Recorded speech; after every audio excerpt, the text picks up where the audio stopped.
They say love turns cold with time. But mine froze solid right in the middle of our luxury anniversary party. The ballroom glittered with chandeliers.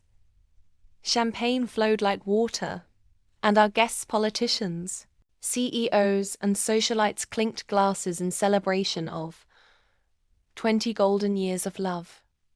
I stood beside my husband, Richard, smiling like every perfect wife should. Then he tapped the microphone. "Everyone," he said, his voice echoing through the hall. "I have something to say." I turned to him, expecting the usual speech about partnership and devotion. But instead, his words sliced through the air like glass. "I regret ever meeting you. You're the worst mistake of my life." The laughter died instantly. Gasps rippled across the room. My breath caught. My hands trembled. For a moment, I thought I might faint, but I didn't. I smiled, raised my glass, and whispered, "Thank you for your honesty." Then I walked away. Quietly, gracefully, but inside, a storm was brewing. That night, I didn't sleep. I replayed his words, the mockery in his eyes, the whispers that followed. But when dawn came, I made a decision. If he wanted to humiliate me publicly, I'd destroy him silently. By noon, I had called my lawyer. By evening, I had packed my bags. The next day, I walked into our private bank, smiled at the clerk, and emptied every joint account $8.2 million. All legally mine thanks to the prenuptial clause he forgot existed.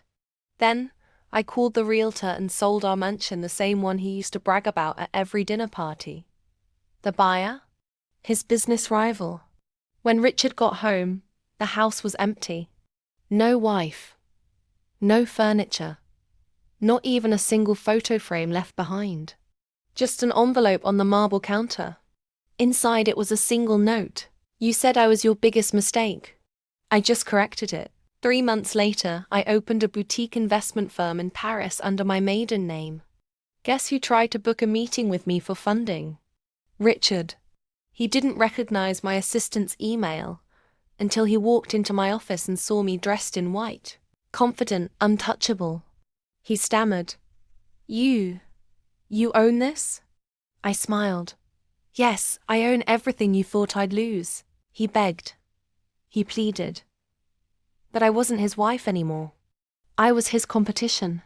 And when he left, I called security not to escort him out, but to escort him to the lobby where his new girlfriend was waiting. The same one who'd laughed at me that night at the party. She didn't even look up. She'd already found someone richer. When the door closed behind him, I looked out over the Paris skyline and raised my glass, not to love, not to loss, but to freedom. Sometimes revenge isn't loud. Sometimes it's quiet, calculated, and beautifully final. And as for Richard, let's just say the only anniversary he celebrates now is the one where I left. If you loved this story of sweet, elegant revenge, hit that subscribe button right now. Because here, broken hearts don't cry, they cash out.